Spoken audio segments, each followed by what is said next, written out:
મિત્રો, દરિયો એટલે કે સમુદ્ર એટલે કે સી આપણને સૌને ગમે છે. દરિયા કિનારે ફરવા જવું આપણને સૌને ગમે છે. તો ચાલો જાણીએ દરિયાને લગતા કેટલાક શબ્દો જે તમે ફરવા જાઓ તો તમારે જાણવા જરૂરી છે. સૌથી પહેલા દરિયો, તો એને કહેવાય છે સી. પછી આવે છે દરિયા કાંઠો, તો એને કહેવાય છે સી શોર.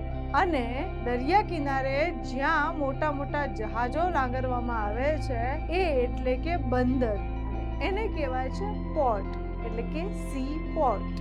દરિયામાં મોજા આવે. શું આવે? મોજા. એને કહેવાય છે વેવ્સ. શું કહેવાય છે? વેવ્સ. આપણે સૌ જાણીએ છીએ મિત્રો કે દરિયામાં ભરતી આવે છે, તો એ ભરતીને ઇંગ્લિશમાં કહેવાય છે ટાઇડ. અને ભરતી પછી શું આવે? ભરતી પછી ઓટ આવે, એને કહેવાય છે ઈબીબી એટલે કે એફ. તો તમે મને જણાવો કે ટાપુ, દરિયામાં જે જમીનનો વિસ્તાર હોય ટાપુ, એને ઇંગ્લિશમાં શું કહેવાય છે? તો તમે રહો અમારી સાથે and like, share and subscribe.